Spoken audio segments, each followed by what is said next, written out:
nosotros Omar López. Sí, te cuento. Fue ya condenado por la usurpación de tierras pertenecientes a comunidades originarias en un caso que además involucró robo agravado y tentativa de homicidio. Esto es lo que ocurría la semana pasada en el caso conocido como Estancia Rearte. Estamos en tentativa de homicidio, 2 años nomás. En suspenso, mira vos. Hablamos con su abogado, con Carlos Garmendia. ¿Cómo le va, doctor? Buen día. ¿Qué tal? Buen día, ¿cómo están?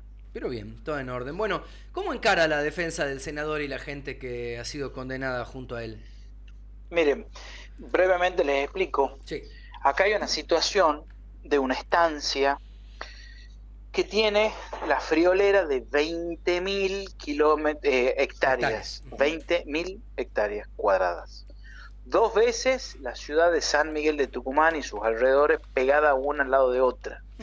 En ese lugar, que es justamente en el límite norte de Tucumán con el límite sur de Salta, donde hay un río que se llama Río Anta, que divide Tucumán de Salta, allí viven varias familias, muchas familias de hace muchos años, entre ellas la familia del senador y otras personas más. Todos han nacido ahí, se han criado ahí, ahora, sus padres nacieron ahí. Permítame una digresión, así vamos entendiendo Sí. todo el proceso. ¿Esta tierra es de ellos? O sea, primigeniamente, más allá del tiempo de ocupación, ¿eran tierras fiscales? ¿Ya tenían propietario y ellos vivieron ahí, los propietarios nunca se quejaron? ¿Cuál es ese contexto? Bueno, son tierras que tienen escritura, ¿verdad?, de alguien, de una persona o de una empresa son en ese tierras momento. privadas, digamos. Sí, es tierras que en algún momento está escriturado a favor de un privado, sí, pero son tierras en donde siempre han vivido personas, siempre, desde hace tiempo inmemorial, sí, y de hecho forma parte del territorio tradicional de la comunidad indígena indio Colalao, particularmente en la de Tucumán. sí. Ahora bien, allí, del otro lado de la montaña, justo ahí tenemos el límite entre Salta y Tucumán, inclusive, que es como el cajoncito del mapa tucumano, cerca de Cafayate, del lado de ustedes, ¿verdad? Amaicha del Valle, Sí. del lado tucumano, Tolombón. En todo ese lado de la montaña, del lado oeste, digamos, que es el lado más seco, el lado este es un lado con un poco más verde y más hacia el sur, boscoso. la selva de Yunga. Sí. Eso es histórico, que los españoles durante la conquista cumplían una práctica que se llamaba me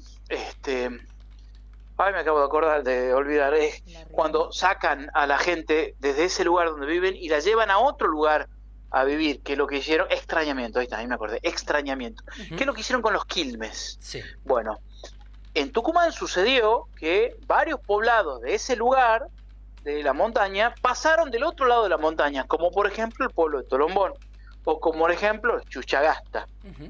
Entonces, de este lado siempre ha vivido gente, y termina siendo eso hoy la finca. Bueno, esa finca es una finca que no hemos hecho un estudio de título, pero es una finca que ha venido perteneciendo a varias personas con títulos dominiales.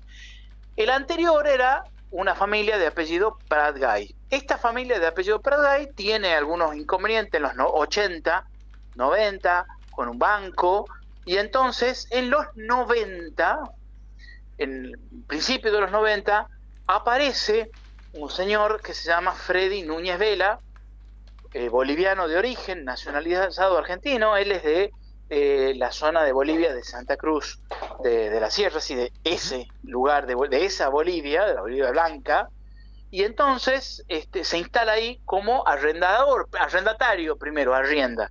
Está varios años viviendo como arrendando hasta que finalmente compra. ¿Y a en quién el le 96, el dueño de eso, el titular dominial, eran la familia Pratgay. Él le arrienda a los Pratgay. Claro. Y entonces, en determinado momento, lo compra junto con otro socio que se llama Jorge Pose, tucumano, con 2 figuras de dos empresas, Agrovance y la otra no me acuerdo ahora cómo se llama. Sí. Son 2 empresas, una de Pose y otra de Núñez Vela. De Núñez Vela, Freddy Moreno Núñez Vela. Es Moreno Núñez Vela. Sí. En conclusión, a partir de que Núñez Vela se hace con la propiedad, comillas, compra con escritura, empieza a perseguir y a hostigar a las familias que allí venían viviendo de siempre, vuelvo a relatar. Que los Pratgay nunca la habían jodido a esa gente, digamos. Nunca. Estaban adentro y ellos permitían que vivan adentro y nunca le cuestionaron nada. No solamente los Pratgay, sino los anteriores también. Los anteriores a Pratgay, también hay 2 o 3 por lo menos que han aparecido en la memoria de la gente que ha ido a declarar. Claro. Bueno, yo entiendo que en un contexto del tamaño que usted describe de la finca, uno se puede dar ese lujo, ¿no? Siendo dueño de semejante territorio, poder permitir que haya una ocupación mínima de un sector de gente que incluso tal vez hasta eventualmente trabaja para ellos, cosa que pasa en distintos lugares, ¿no?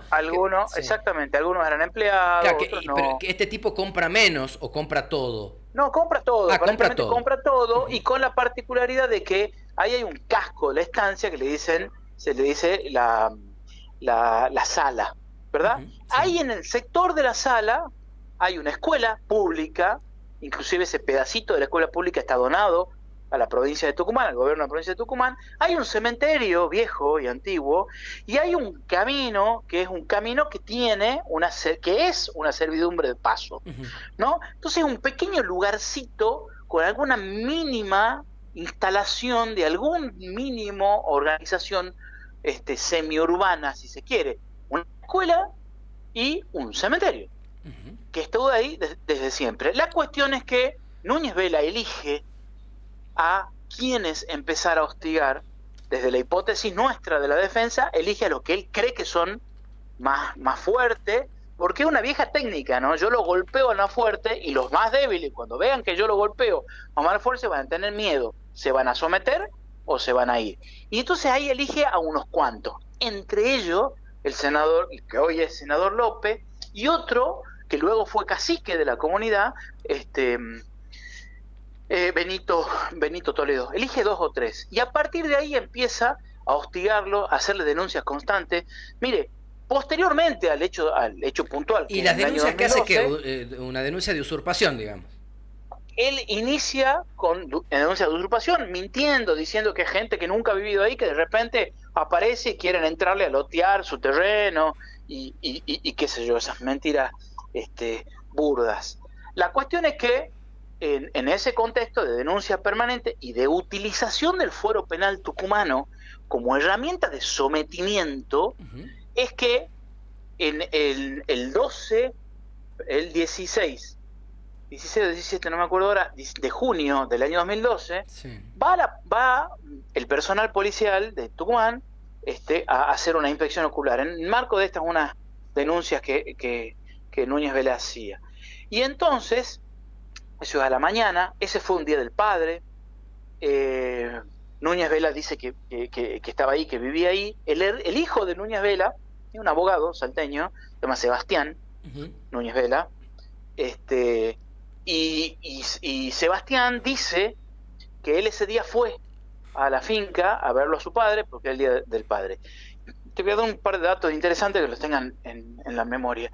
Él, cuando declaró en el juicio ahora, dice que él fue en su camioneta marca Ford, no se acuerda el modelo, pero era de color azul, que llega hasta la finca y se queda ahí, que después que se va la policía, como a las 11 de la mañana, se van Núñez Vela y Sebastián, es decir, Freddy y Sebastián, padre e hijo, hacia la localidad de Tancas a comprar comida, y que se van en la camioneta de su padre, que era una Hilux gris. uh-huh. Entonces la camioneta de él queda dentro Sí. del casco de la finca. Bueno, hay un portón que queda a unos 4 kilómetros más o menos de distancia entre la sala y este portón, hay unos 4 kilómetros de distancia. Entonces sí que salen por ahí, Uh-huh. y que cuando vuelven ya se encuentran con la gente de la comunidad que estaban tomando el portón y habían obstruido el portón. ¿Qué dice la gente de la comunidad? Que harto de los maltratos y de porque ese portón siempre permanecía abierto, sin candado, había una cadena que lo ponía para que los animales no se vayan, pero había una libre circulación. Cuando Sí. Freddy se hace de dueño, le empieza a poner candado, empieza a poner matones, empieza a hostigar a la gente, a sacarlo de sus casas, a romperle las casas, a pasarle topadora a las casas. Y hubo un episodio con una mujer que vivía más adentro más adentro de la montaña, que hubo que sacarla en andas para llevarla al médico porque Núñez Vela había puesto candado e impedía el paso. Ese hecho es lo que desborda a la gente de la comunidad y toman la decisión de ir a hacer una protesta en el portón tomándolo al portón. Vuelvo a decir algo. Ese portón queda a 4 kilómetros del casco de la estancia que le llaman La Sala. Sí. Dice Núñez Vela y su hijo que cuando vuelven de Trancas con la comida, se encuentran con esta gente. Hay otro dato. Vos tenés que ir. Tenés que venir del jardín, y del jardín tenés que cruzar el río para entrar a la finca, ¿verdad? Es decir, hay que entrar desde Salta hacia Tucumán. Uh-huh. Sí, un río que tiene un caudal de alguna importancia. Río Anta, creo que se llama, que luego es el río Salí nuestro, tucumano. Ahora, ellos dicen que cruzan ese río y que se encuentran con el portón. Desde el río hasta el portón debe haber unos 60 metros de distancia, cortito. Y entonces que ahí se los impide. Cuando ellos bajan, son atacados por esta gente y que ahí lo intentan matar a ellos, que los golpean salvajemente, que los intentan matar, pero ellos se logran escaparse y no los matan porque se escapan. Ese es el relato de los dos. Van hasta Trancas, llegan a la comisaría de Trancas, hacen la denuncia. Doc, ¿por qué lo pone en ese tono? Digo, lo cuenta usted como que fuera una exageración, algo totalmente improbable. No, digo, pero una turba de gente caliente, probado. Si viene sufriendo maltratos sostenidos en el tiempo y demás, puede reaccionar en algún momento, ¿no? O sea, pero claro que lo hemos visto en más de una oportunidad. Reaccionan, en este caso, con esta medida de protesta, pero no lo agreden físicamente ni lo quieren matar. Todo eso es mentira del mentiroso de Núñez Vela y del otro mentiroso de su hijo, que han ido a mentir descaradamente en el juicio. Y esto lo digo porque además de ahí surge el delito de tentativa de homicidio que el tribunal no condenó. El tribunal los absolvió a todos del delito de tentativa. Entonces eso quedó claro. ¿Por qué más? Te digo, ¿por qué más otras cosas? Porque cuando ellos vuelven, supuestamente con la policía no dice que no había armas de fuego, que la gente estaba ahí y que hablan con la gente, hablan con la cacique Lilia, en ese momento, Lilia Delgado, y que la cacique les dice y le explica a los policías que ellos están protestando y que no le iban a permitir ingresar a Núñez Vela. ¿Te acuerdas de la camioneta de Sebastián? Sí, la azul. Nunca Sebastián dijo que le robaron su camioneta, nunca, jamás. Hay dos ingresos a la finca, uno es este, que es el principal, y hay otro que es por el lado de Tucumán, que está bastante más en desuso, y entonces lo usan menos. Y entonces ahí dicen ellos que los acusan del delito de usurpación y los acusan del delito de tentativa de homicidio. Nosotros hemos logrado demostrar que ese día Sebastián se fue con su camioneta, probablemente haya dado la vuelta, pero la camioneta no estuvo. ¿Por qué te cuento esto? Porque esto fue el 17 de junio. El 23 de junio, 5 días después, llega personal de la Fiscalía de Tucumán con 300 policías, un montón de gente, sí, y van y hacen una inspección ocular. Entre el personal que estaba el personal de la Fiscalía que participa de esa inspección ocular, hay dos personas que hoy son jueces, la doctora Carugati y el doctor Valero. Son dos jueces tucumanos. Ellos van, entran, está grabado, hay videos, se ha registrado con video, llegan hasta la sala y la sala estaba cerrada, limpia, nadie había tocado la sala. Estaban las puertas con candado y no estaba la camioneta de Sebastián. Sebastián nunca se acordó de su camioneta, jamás. Hicieron denuncias de barbaridades, que les han robado, que la sala intacta, limpia, inclusive, puerta cerrada, nadie había ido hasta la sala, en donde también hay una capilla, me he olvidado decirte eso. Claro. Tenemos una capilla, un cementerio y una escuela. Ahora, Doc, yo tengo que acelerar porque se me termina el programa, entiendo que es una causa larga, que obviamente tiene muchísimos ribetes. Acá hay algo que le quiero consultar porque es parte del interés también del ámbito político y social de Salta, que está ligado a una acusación que se le hace al senador respecto de la promesa de tierras en su contexto de campaña para ciudadanos salteños adentro del territorio en conflicto. ¿Esto se ventila en el juicio? No, de ninguna manera. No aparece como un elemento analizable. No, Freddy ha tratado de meter eso. Freddy decía que en esa época López era intendente y en esa época López no tenía ningún cargo público, tenía su carnicería, era carnicero, tenía una carnicería en el jardín. Bueno, y Doc, para permitirle que usted explique bien cuál es, digamos, el fundamento final del tema, porque lo tengo que dejar ya mismo, ustedes argumentan una posesión milenaria de la zona frente a la tenencia del título que compra esta persona y que lo compra sin ninguna observación, es decir, es un privado que tiene sus derechos sobre esa tierra, pero ustedes le anteponen el mandato ese de la utilización milenaria de la tierra, ¿así sería? No. Nosotros lo que decimos es que ahí vivieron los titulares dominiales, los terratenientes, con la gente que vivió siempre ahí en armonía, hasta que llega este mentiroso de Núñez Vela, que los quiere someter y los quiere sacar a los que venían viviendo ahí. Y para eso miente descaradamente con estas denuncias. Bueno, finalmente había 3 delitos acusados: tentativa de homicidio, robo agravado y el delito de usurpación. Sí. Solamente prosperó el delito de usurpación de los 9, 7 personas, entre ellos el senador López, pero uno de los jueces, la doctora Arce, votó en disidencia. Entonces, nosotros estamos en muy buena posición para ahora plantear el recurso de casación cuando el día 20 conozcamos la sentencia de texto completo. Yo no tengo ninguna duda que la Corte tucumana va a revertir este fallo dividido. Y esa es la razón por la cual las condenas que hubo fueron de 1 año y de 2 años en suspenso. ¿Y las 7 personas condenadas se las sacó ya del lugar, ya no están ahí? No, de ninguna manera, siguen ahí, siguen viviendo. Ojo, López hace mucho tiempo que ya no vive en ese lugar. La casa donde vivía la familia de López fue destruida por Núñez Vela. Él ya no está viviendo en ese lugar. Claro. Hay otras personas que sí siguen viviendo en ese lugar. Y otros que no. Él en particular no.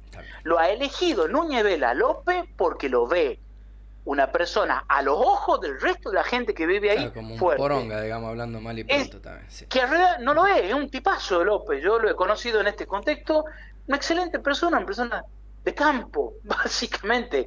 Tan buena gente como el resto de los imputados. Bueno, doctor, lo tengo que dejar, le agradezco la conversación y vamos a volver a charlar seguramente cuando avance la cosa. A disposición cuando quiera. Un abrazo. Carlos Garmendia, abogado del caso de Estancia Rearte. Ahora vamos a cerrar, me parece, el programa charlando con el titular.